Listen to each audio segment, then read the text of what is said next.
Security Breach has many endings, from the Vanny ending, Disassemble Freddy. from the Burn Trap ending to the Fire Escape ending. Security Breach has many ways it could end. However, I want to pose a question. Can they all coexist? And I don't mean that metaphorically. I mean literally. Could they all have happened, and do the cutouts fit together to equal a greater whole? A untold ending to Security Breach. An ending where everything burns and no one escapes to see 6 AM.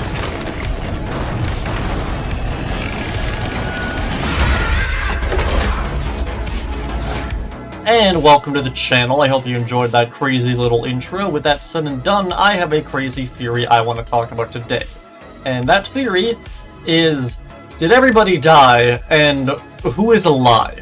Now, if you have no idea what I'm talking about, don't worry, let me explain. So in Ruin, Roxy gets forklifted and then tries to 1v1 the Mimic, and then very clearly loses the fight because the Mimic continues its pursuit of Cassie. And if we're assuming this is Glamrock Freddy from Security Breach, you know, Gregory's Freddy, then I'm pretty sure I can consider him as dead. Since while he may be functional, every ounce of personality and pure chaddiness that he had in Security Breach is very clearly, well, it's not in there. Oh my god, I can't believe I wrote pure chadness into a script. I need to stop writing scripts at 2 AM. He's dead on the inside. So Glamrock Freddy being reduced to a mindless brute that wants to chase you down with murderous intent, I'm considering that as dead. Cassie falls down this elevator shaft and, you know, assuming she's a child, I'm pretty sure she's dead. Monty gets, well, Monty just has a really bad day. He loses his legs, then he gets electrocuted, then...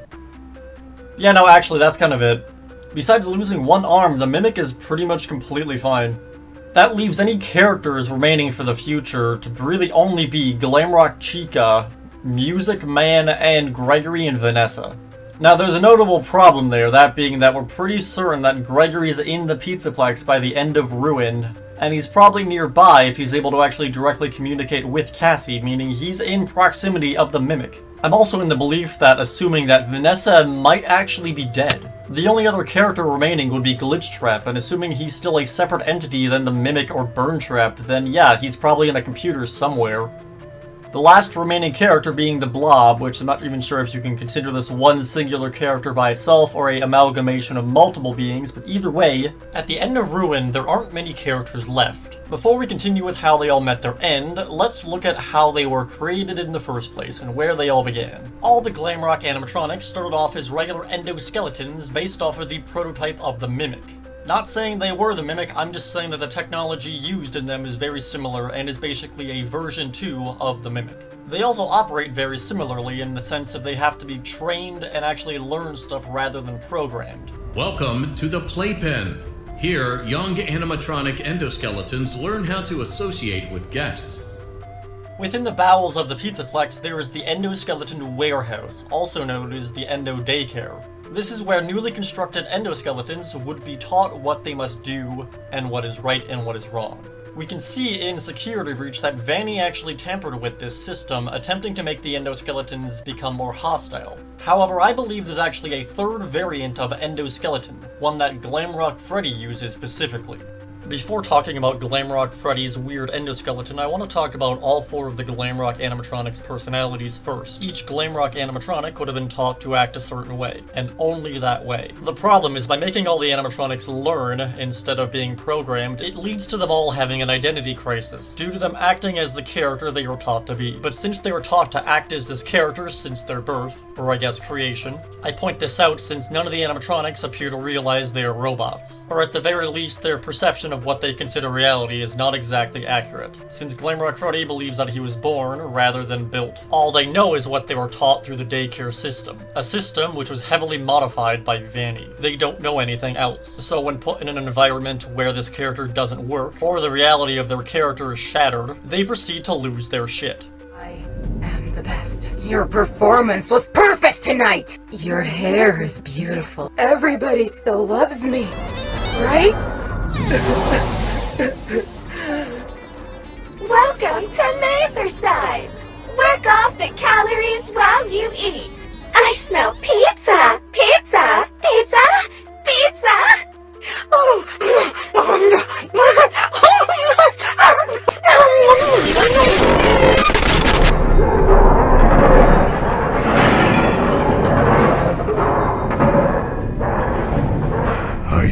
what some guests say about me.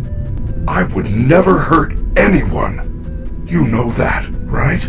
That place is reserved for oversized birthday cakes and piñatas. It is not a safe play area. I feel that something is wrong. I am taking you to the first aid station. Officer Vanessa, I do not know how I got here. Have I always been a Freddy? Am I Monty with a different shell? What if I am not the first glam rock Freddy? If I am mass-produced, am I still art? Monty being a new member of the band also complicates things. We see different areas in the Endo warehouse that represent each animatronic.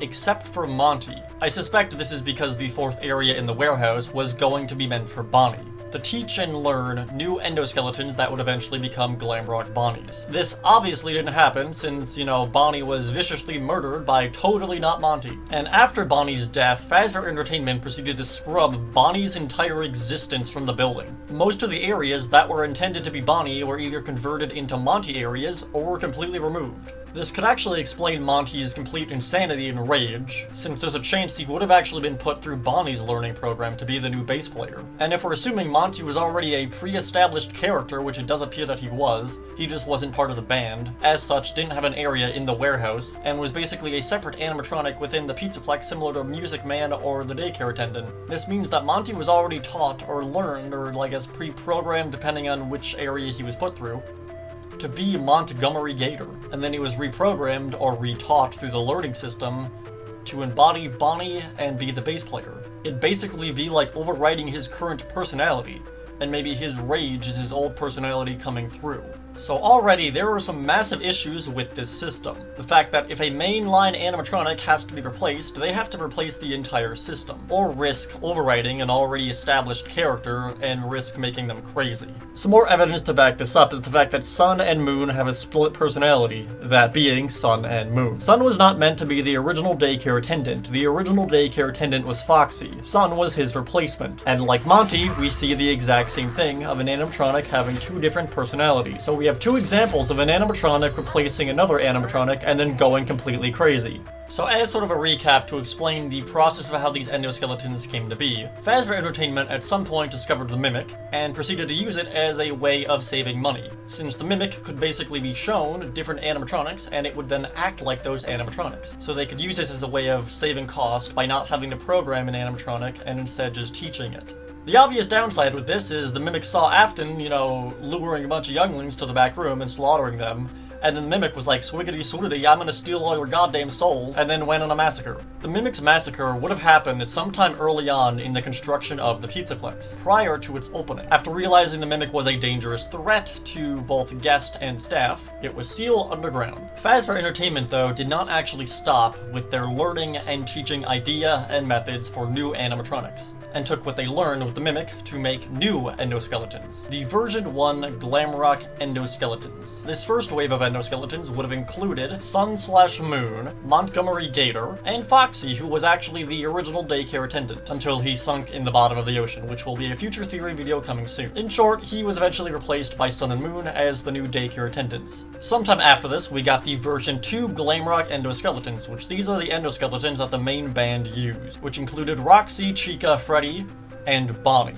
And we all know what happened. Monty eventually brutally killed Bonnie, and then replaced him in the band, making him the new bass player. We also know, due to audio logs as well as what Vanessa says, that Freddy's endoskeleton has been replaced multiple times. We have no idea why this happened, but we just know that it did. Meaning, while his animatronic casing might still be the same as when he was first built, his endoskeleton has been replaced multiple times. Basically, it would be a brand new endoskeleton going through the learning area in the Freddy daycare warehouse and would be taught to be Freddy, and then would have the Freddy animatronic casing put on it. We also know that Fazbear Entertainment was actually planning on making a third version of the Glamrock endoskeleton, and I think this Glamrock version 3 endoskeleton eventually ended up in our Freddy. We know that Freddy had his endoskeleton replaced multiple times, so if they're already going through the process of replacing Freddy, why not try and test out the newer version? I mean, what's the worst that can go wrong? Oh, everything went wrong. I think Freddy's crash on the main stage at the beginning of Security Breach was due to tampering with his version 3 endoskeleton. You know that Vanny was tampering with the endoskeleton warehouse and the daycare below it. And since the animatronics in Security Breach actually learn rather than get programmed, this would basically be a form of early brainwashing in their lives. They could even be taught to just forget that this happened entirely. I have never been allowed in here before. This must be where I was born. This line by itself, while definitely meant to be part of a joke of Freddy losing his mind and having an existential crisis, does imply the fact that Freddy doesn't remember being in the Endo warehouse, even though we know that he had to have gone through this entire system. This either implies some kind of memory manipulation with the Endo animatronics, or Freddy's a dumbass. Personally, I'm going with both, because Freddy is the best dumbass that has ever lived, and he is the best mechanical bear. So we know that all the Glamrock animatronics had some form of memory manipulation, most likely by Vanny, which eventually led to their immediate flip into being murderous robots. Basically, this could just act as the same thing as the inhibitor chips from Star Wars. Vanny literally just did Order 66. So by the time of Security Breach, Monty is using the version 1 endoskeleton, Roxy and Chica are using version 2, and Freddy is using the version 3. I also think this is why we see prototype written on the bottom of Freddy's foot. And since I know someone's gonna say it, yes, this wasn't in Security Breach, but I honestly think this is just a matter of continuity not aligning with both games. There are so many things in Ruin that don't align with what we see in Security Breach. Okay, Editor Nar here. Originally, I was gonna leave it as it is here and not talk about the differences from Security Breach and Ruin, but after looking at everything in between Ruin and Security Breach, I feel like I should address some of these issues because, like, Bonnie Bowl's on a completely different side of the building for some reason. I'm assuming this is caused by Steel not using the original map of Security Breach while making Ruin, and as such, they completely fucked up the layout of the entire Pizzaplex. The big issue is, do we consider this a retcon or a mistake? Do I now assume Bonnie Bowl's where we see it in Ruin, or do I assume it's still where it is in Security Breach? It opens a bunch of questions. Unfortunately, I figured this all out while building the Pizzaplex live, and oh my god, the slow realization of what Steel did. I'm just gonna play the live stream segment as well as some of the time-lapse segment to kind of explain this a little bit more. And we would love you to join us for a ride. Wait, why does Cassie exit Bonnie Bowl to the left? Wait a minute. Oh no. Oh no! Steel, why? Either due to a mistake or Steel not actually paying attention, the map of Security Breach Ruin does not actually align with the map from Security Breach at all. And I don't mean the fact that the building is completely in ruin and half of it's destroyed. I mean the entire layout of the building is different. Rooms are rotated, floors are flipped, and nothing actually aligns up at all. And this cannot be caused by the sinkhole before anyone says that. A sinkhole destroyed the building. It's not gonna make Bonnie Bowl teleport halfway across the building. Bonnie Bowl teleported halfway across the building. Originally, this giant window in Bonnie Bowl looked down onto Roxy Raceway. While this window was removed, the actual location of Bonnie Bowl never changed. Bonnie Bowl was always in the top left corner of Roxy Raceway. If we take the camera through the actual window itself, we can see where it is. This is the exact same wall in Ruin. It goes to the empty void of nothingness. Which leaves the question, where's the raceway? And to answer that, it's all the way over here.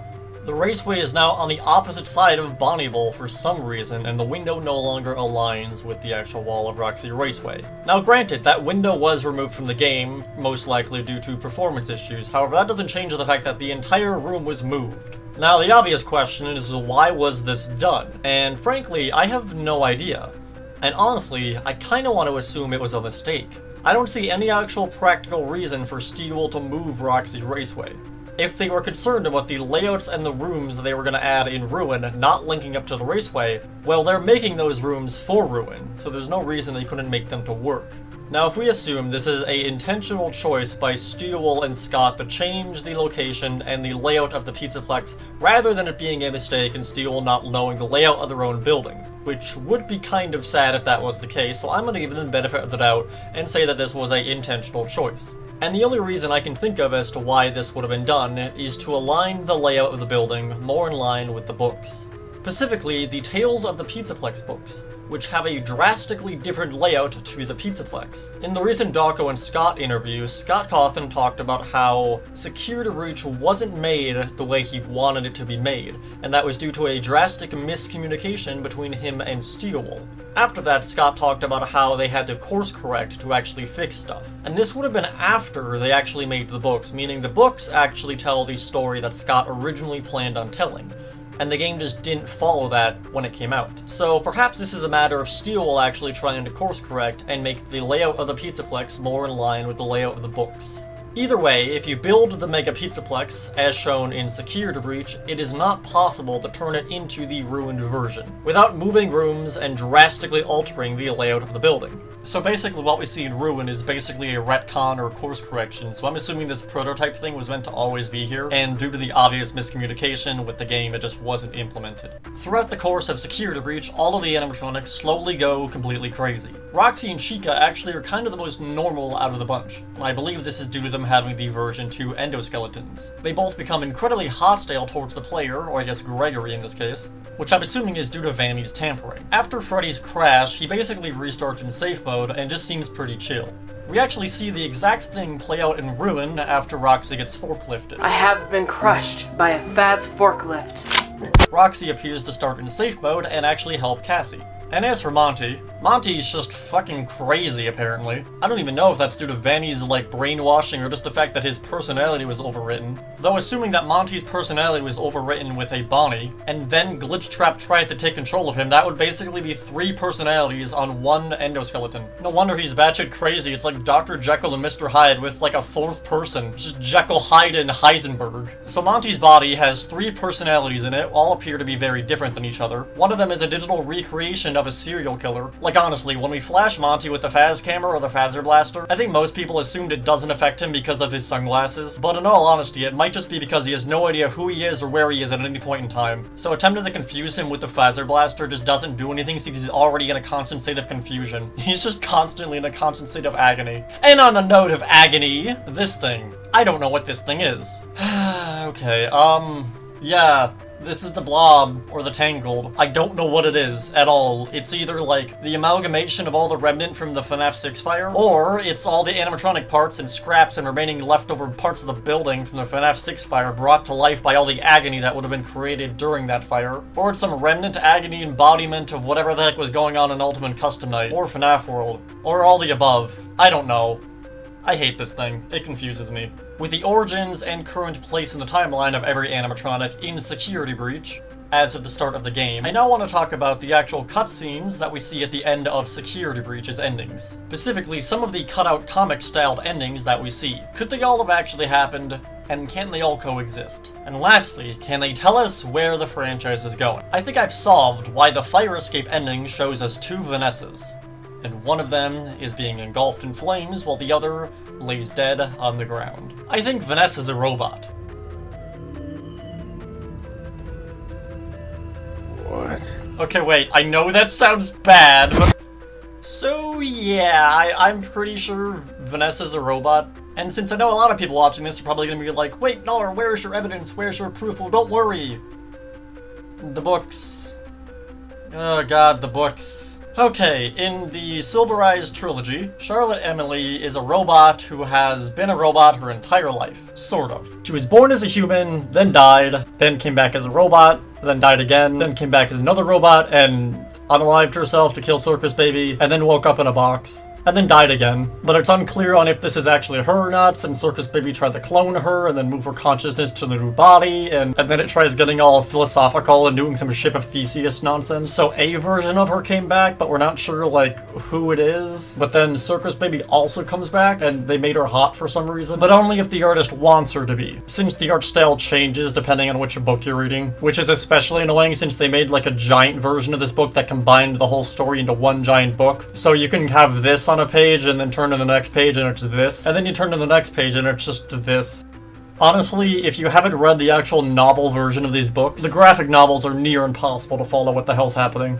Like, everything I explained just now does happen in the books, except it's a very extremely simplified version of the events that happen, and I'm assuming I sound like a complete lunatic who's rambling about FNAF lore that no one actually knows what the fuck I'm talking about. Wait, what was I originally talking about? Oh, Vanessa, shit, more evidence is Vanessa from the movie is also a robot. It's basically stated in the books. And by book, I mean the novel version of the FNAF movie script, because this had to exist apparently. And since I know someone's gonna mention it, yes, we do see her as a child in the movie. But again, Charlotte and Emily, these fuckers. Robot children exist and they're in your walls, run. Also, if this sounds super vague, I went and reread literally every single book in this entire franchise, like, over the past, like, 3 weeks. And while reading it, I kind of just wrote down on, like, sticky notes, like, things that I thought were important to this video, and I'm just kind of going off of those. And I'll be honest, half of these notes I've written down on this, like, book thing I have no idea what they mean. Either because they were from 3 weeks ago on book 1, and I'm on like book 40 now. Like, I just have a sticky note that says like Jeff from the pizzeria is in a graveyard. I have no idea when that was or what book that is. I'm assuming I'm talking about Jeff from Into the Pit,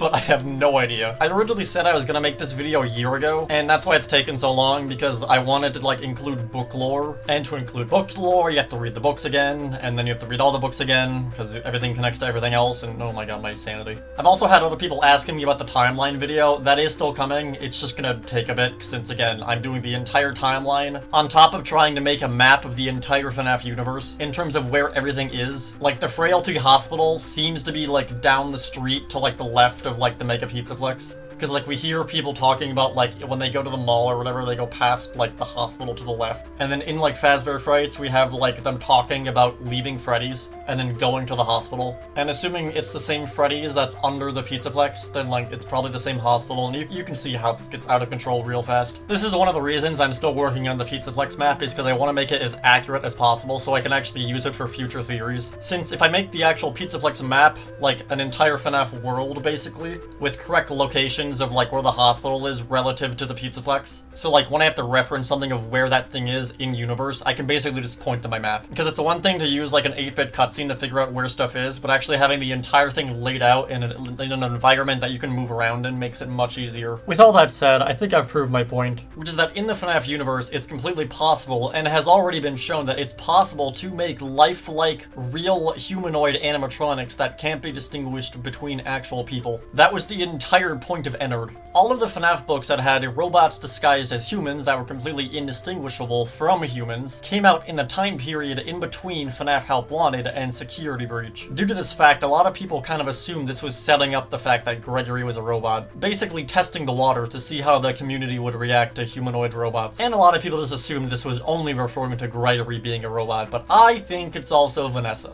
I think they're both robots. So now that I've explained why it makes sense in universe and it aligns with what was set up in the books, what's some evidence that we have that's from the games that we can back this up with? First up, we know that Vanessa was infected with the Glitch Trap virus. A digital virus! How the hell could she be infected with a digital virus when she's a human? It makes much more sense if she was already a robot. Next up, which this is kind of iffy since again it does actually relate to Burn Trap, and it does appear that Burn Trap was not fully intended to be implemented the way he was in Security Breach that we know from the Scott interview. But at the same time, it also seems that the way Burn Trap was explained was basically that Scott sort of gave Steele breadcrumbs of information, as well as just knowledge from the books. I still think we can take some of what Burn Trap does as evidence for this, since even though he wasn't implemented the way Scott intended, I believe the things he actually does in-game still can be applied to either the Mimic or Glitch Trap. One thing that I always found very interesting is that after exiting his pod, Burn Trap actually attempts to remotely hack Freddy from a computer monitor. I always thought this was cool because the entire Pizzaplex does actually have security cameras through the entire thing, so this could explain how he actually hacked all the animatronics. My point is, if we're assuming Burn Trap is Glitch Trap, then it means Glitch Trap also has this ability. Vanessa was taken over while playing Help Wanted 1 as a beta tester, and Help Wanted 1 is a VR game, meaning Vanessa was wearing a virtual reality headset, which would involve strapping a screen to her face. A screen that Burn Trap / Glitch Trap would be able to see directly into and then take control of her, assuming she's a robot. When Help Wanted 1 came out, I saw a lot of people talking about how it was kind of too sci-fi-esque and didn't really make any sense that Vanessa could be taken over. But with the context of how we see Burn Trap hack on the Freddy, this makes a lot more sense. If Vanessa was a robot with with a screen strapped to her face, she basically just gave Burn Trap / Glitch Trap the perfect opportunity to escape his digital hell. It's not a possession, it's a file transfer.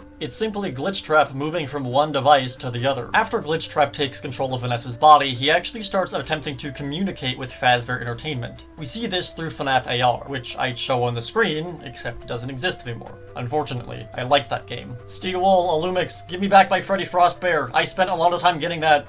I want him back. He's mine. Through logs we can find in FNAF AR, it's revealed that Vanessa tried to communicate with multiple members of the Pizzaplex staff, and eventually infiltrated their security system, giving herself basically admin and then hiring herself. After being hired, she then proceeded to call an all-staff meeting in the downstairs cafeteria. Now, I've done an entire video actually on this topic, which I'll link below, but in short, after every single human employee that was remaining at the Pizzaplex went into this cafeteria, Vanessa switched into her Vanny persona. She proceeded to lock down the cafeteria by closing all of these metal shutters, sealing off the cafeteria. She then proceeded to launch an army of staff bots through one of the left doors with the intention of massacring every single employee. And while they attempted to barricade this door, it was in vain, for none of them would ever make it out of that room alive. This being the reason they were only staff bots at the Pizzaplex. So now that I've explained why I think Vanessa's a robot, as well as the origin and eventually corruption of all the glam rock animatronics, as well as explaining where all the human employees went, and how Vanessa gained entry to the Pizzaplex's security system and then took over, let's talk about the beginning of Security Breach's story. Security Breach starts with an amazing cutscene which ends with Freddy crashing on the main stage. Sometime after this, Freddy eventually regains consciousness and realizes that Gregory's hiding inside of his chest cavity, which is usually reserved for birthday cakes. They talk for a bit, and eventually it's revealed that Gregory's hiding from Vanessa. He says multiple times that she's out to get him and kill him.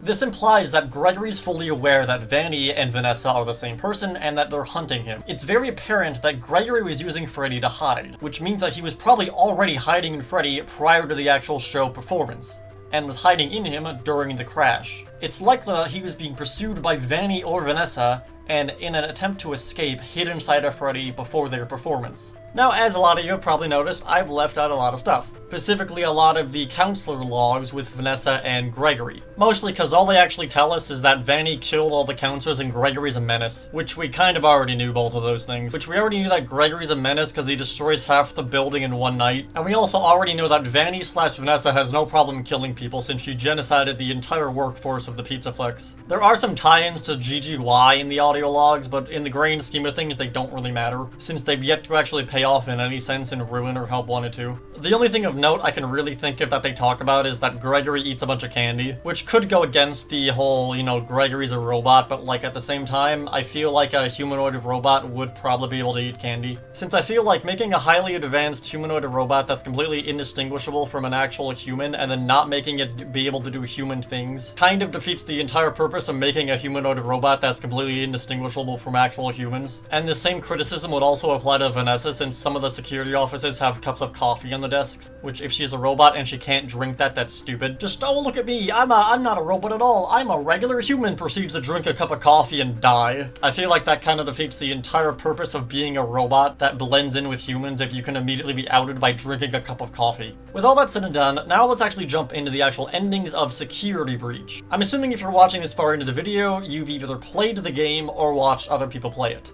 And since I don't want this video to be 2 hours long, I'm going to skip past a large portion of the actual game, and jump straight to the different endings we can unlock, since I feel like most of the people watching this know the story of Security Breach. And if you haven't played the game for yourself, or seen someone play it and don't know the story, why are you watching a theory video on Security Breach? But for those of you who've decided to watch a theory video without playing or watching a playthrough of Security Breach, let me explain the story to you very simply in a way that definitely makes sense. All sources linked below. So this is how the story goes. Oh, glorious rapture, to return to the draped proscenium once more. Will you shut up and get into the resurrection cannon? Am I pregnant? Let's take this map. ¡Es un pinche cuarto! Si no, ahorita te tumbo los pinches ojos, güey! Someone tell me what he's saying! What the f*** is he saying? You stupid, dumbass kid. Every night I would go to the pub. I would drink. Connection terminated. I'm sorry to interrupt you. If you still even remember that name, then I'm afraid.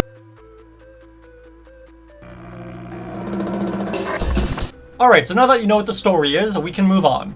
Security Breach has 6 different endings you can unlock, multiple of which actually include the entire building being destroyed in a fiery blaze of glory. 2 of which include Vanessa dying a horrific death, and 1 presumably ends with Gregory's death. Most people in the FNAF community assume these endings don't all happen, since they all contradict each other, but I don't think they actually do. Or at least not as much as most people assume. While I believe all these endings did happen, I don't think they all happened in one day. I mean, it's 5 nights at Freddy's after all. I think Gregory was in the Pizzaplex for 5 nights. The 5th night containing all of the high quality cinematics, and the comic style cutouts being the previous 4 nights. Now let's address the elephant in the room, or more accurately, the rabbit being torn apart by staff bots in the corner of the room. That being Vanny's many deaths. First up, I want to say that the Vanny that's torn apart by staff bots in the Princess Quest ending, we never see the face of, so we don't actually know if this is Vanessa. And the reason I bring this up is in one of the many endings of Help Wanted 2, Cassie actually gets taken over by the glitch-trap virus. Well, that was a fucking lie! Alright, Editor Nar here once again, hopefully for the last time. When I wrote this entire script, I wrote it with the idea that Cassie gets taken over by glitch-trap in the end of Help Wanted 2. I had not finished Help Wanted 2 prior to finishing this script. It's been stupidly hot out where I live recently, and strapping a metal microwave to my face for 6 hours to play a VR game is kind of agonizing in scorching heat. Since the default temperature of all virtual reality headsets is the sun. Luckily, my chat informed me while building the Pizzaplex that Cassie gets taken over by the glitch-trap virus in the end of Help Wanted 2. You see, I made the typical mistake of any streamer. I actually listened to my chat, and lo and behold, they were fucking lying. I don't know why I believe this. While I'd love to cut this entire segment of the video because it's nothing but me theorizing about something that doesn't exist, unfortunately my dumbass wrote part of the script in here that has some setup for stuff later on in this theory. Stuff that actually does exist. So I'm leaving this all in, just ignore everything I talk about with Cassie, because I'm an idiot. So me talking about the Vanny mask and the Fazbear certified Vanny mask, as well as glitch-trap being tethered to the real world from the AR world, all that's like actually still valid. Just ignore any time I talk about Cassie specifically. And I know someone's gonna point it out. Nar, you literally just said that a human can't get taken over by the virus. It has to be a robot. That's your whole point of why Vanessa's a robot. Vanessa was taken over by just wearing the VR headset, while Cassie was taken over while using the highly advanced Vanny network mask. A mask that is stated to directly interface with your brain. Even after she takes the mask off, Helpy can still actually interact with her and talk with her through her brain. The virtual reality headset that Vanessa originally used for Help Wanted 1 did not do that. It was just a regular headset. The Vanny network mask isn't actually one of a kind. There's actually many of them. All of the staff actually had them. They directly integrated into the Vanny network, which is a full virtual reality space and recreation of the Pizzaplex. That's why you can't access it when you go into the sinkhole, because that's not part of the actual layout of the building. When entering the sinkhole, you're told directly you're leaving the Vanny network, and you're only able to re-enter said network after reaching the Mixus, this weird power supply thing, or whatever this thing is. I just assume it's like the Mixus's battery or something, since it literally emerges from it. While it's not related to today's theory, one thing of note I want to talk about is that the Vanny mask lets us join the AR world and see the digital recreation of the Mega Pizzaplex. And we lose access to this once we leave the location of the Pizzaplex and go into the sinkhole. So the fact that we're able to use the mask in this room implies that this is part of the Pizzaplex's original layout. We are still in the Pizzaplex. We've re-entered the building. Meaning this room here, as well as all of this, is not part of the FNAF 6 location. It must be part of the Pizzaplex. So while I don't believe it's possible for a virtual reality headset to allow the transfer of the glitch-trap virus into a human, I do believe it's possible for the file transfer to be done with another animatronic, which is why I believe Vanessa is an animatronic. Cassie, on the other hand, is very much a human as far as we're aware, but she's using a highly advanced device that taps into her brain. Like, this is some future tech we're talking about. I'm pretty sure the laws of physics don't apply to this thing. So it does appear that the high-tech Vanny mask that's connected to the Vanny network does indeed possess the ability to transfer glitch-trap into a human being via digitizing them into the Vanny network and the digital Pizzaplex. While in said network, you are susceptible to glitch-trap's virus, and upon leaving said network by taking off the Vanny mask, glitch-trap doesn't leave. He stays connected to you in your brain. You act as a tether basically to the real world, very similar to how Freddy Krueger actually operates in Nightmare by Elm Street. Freddy being trapped in the dream world where he can only attack you when you're asleep. A world where he's in control, but dragging him to the real world gives you the power power and makes him vulnerable. Just swap out sleeping for wearing the mask and it's basically the same thing. I wanted to point out this weird similarity with Nightmare on Elm Street, specifically because in the recent Tales book, Scott has taken a lot more inspiration from recent media. Or, well, I say recent media, but like, the Brazil ending in Ruin is a reference to an old Brazil movie from like, when was this? Wait. 1985, oh my god. Why was this a thing? Like, again, I don't hate this, it's just funny. It's like, this just confuses. What does this reference mean? Anyways, my point is just that Scott's been like pretty much taking a lot more inspiration from other sources recently when it comes to like horror movies and other things around the time period. So I figured I'd just kind of point this similarity out since I don't see many people talking about it. This has nothing to do with this video's theory, I just figured it was cool. The fact that there's a reference to Gura in the Into the Pit game is hilarious since it implies that Scott watches Hololive, and I love that. Scott's one of us. He's a VTuber fan.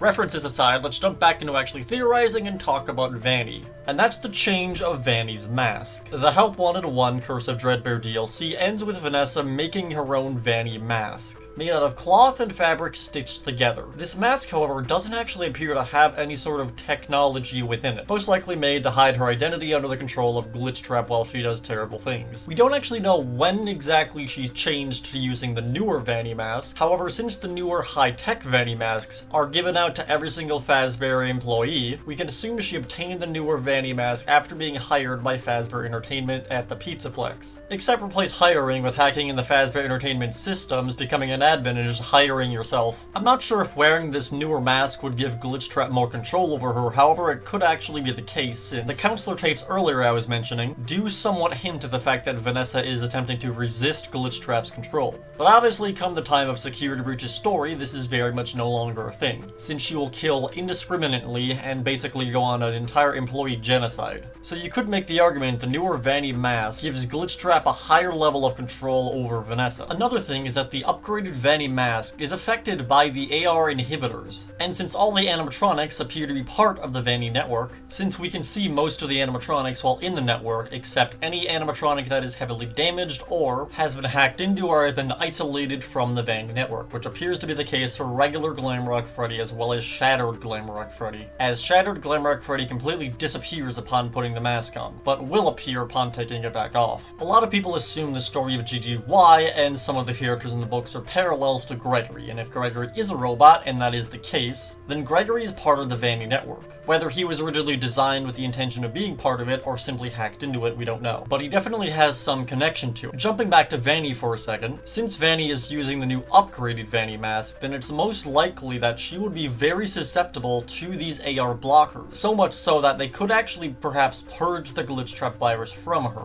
In the Princess Quest minigame ending, we actually don't see how Vanny is freed. We basically just beat the arcade machine, and then she's fine. It appears that Cassidy left Ultimate Custom Night to go hunt down Glitchtrap, but upon confronting him within the game, was thwarted, and then sealed away within the arcade machine. After beating all the Princess Quest arcade machines, we've essentially released Cassidy back into the Pizzaplex's security system, since we know that's what she was attempting to access prior to being locked away due to the actual emails and logs we have from FNAF AR. And if beating all the arcade machines released her back into the security system, a system that is controlled by the Mixus, which is suspiciously absent from Security Breach's story, in Security Breach we don't see the Mixus or these AR blockers, and by the time of Ruin we find the Mixus's control thing or whatever this brick thing is, which I suspect is where the Mixus is contained, which we find deep below the Pizzaplex in the ruined remains of the FNAF 6 pizzeria, far, far underground, as if someone was trying to get rid of it. The only person who would have any reason to get rid of the Mixus as well as the AR blockers would be Glitchtrap, because they would most certainly inhibit the Vanny mask working, and such could release Vanessa from his control. So Vanny would have had to have deactivated the Mixus prior to the events of Security Breach. And since we know beating the Princess Quest arcade machines frees Vanessa from Glitchtrap's control, and the only way I can think of that being done is by turning on the AR inhibitors around the Pizzaplex, which can only be done by the Mixus, or a Fazbear employee, which there are no living Fazbear employees outside of Vanessa at the point of Security Breach. So the question is, who reactivated deactivated the AR inhibitors. I think it was Cassidy, because again, we've basically just dumped Cassidy's spirit, who was already in a digital form, and was trapped inside of the arcade machines, back into the Pizzaplex's security system, since we know that's where she was prior to entering Princess Quest. So if beating the Princess Quest arcade machines dumps Cassidy's spirit back into the Pizzaplex's security system, it could be the reason Vanessa is freed by beating the Princess Quest arcade machines is because it gives Cassidy control of the AR inhibitors, which allows her to reactivate them and free Vanessa. But freeing Vanessa from Glitchtrap's control wouldn't destroy Glitchtrap. He's still in the Pizzaplex's security system. The AR inhibitors appear to just block any contact with the AR world. It doesn't appear that it shuts it down, meaning activating the inhibitors would have simply severed the connection between Vanessa and Glitchtrap. But if anyone were to re-enter the AR world, if they were to be deactivated in the future, they would once again be susceptible to Glitchtrap's control. But like, the Pizzaplex is in ruin by the end of Security Breach. No one's gonna go into the building and put on a mask. Oh wait. Alright, so we've gone through the fact that there's multiple Vanny masks. Vanny has a modified version of the Fazbear Technician Vanny mask. We've gone in depth onto each animatronic's personalities and their traits as well as their flaws, how they got those flaws and how they lost them as well, how they were brainwashed and manipulated by both Vanny and Fazbear Entertainment, and where they were at the beginning of Security Breach and how they got there, and somewhat as to how Cassie fits into all of this. I've roughly discussed both the blob as well as the mixes, as well as what I believe they might be. However, for the time being, I want to save them for part 2. Because yes, this is going to be maybe honestly a 5-part series for right now, because this, as it is right now, is going almost short of 4 hours. This is a long video, so I've decided to split it into parts. I finished the script for this video earlier this year, and actually have the whole thing, like, pretty much done in terms of the audio, but when it comes to the actual visuals, whether it's animation, just video editing, or just, I guess, getting all the sources for everything, this video has been a very big commitment. I mean, as of right now, we're 45 minutes in, and I have like another 2.5 hours I have to edit for this video. Like, this is gonna be a long ride. But it's a ride I'm very much enjoying because I want to get this game solved, because, well, after Security Breach, the game, came out, a large portion of the FNAF theorist community kind of just left it in the dust, and didn't really look into a lot of its more hidden secrets. Throughout the 4 years I've been building the Mega Pizzaplex, I have noticed a lot of these hidden details and secrets that a lot of others have actually missed, or just pretty much outright ignored. Whether that's the origin of Eclipse, how Foxy died, how this all connects back into the Foxy lograt in Help Wanted 1, which no one seems to want to talk about. This is very important, and no one's mentioning it. There's a literal eclipse right here over a boat that we have Moon in that connects into the Foxy log ride. A log ride we actually got to see in ruin, and no one is talking about it. This is very important. It not only tells us where Cassidy is, but also how the fuck she lost to a digital virus. Which again, spoiler for part 2, this is Cassidy. Cassidy's the blob. I'm putting my foot down and just gonna, I will die in this hill. Cassidy's the blob. I will explain why that is the case in part 2, as well as how she connects back to Vanessa, but for right now, I want to end it here. I hope you all enjoyed, had a great morning, a great evening, and a great existence. Part 2 will be coming soon, and yeah, I will see all of you next time. Have a wonderful day.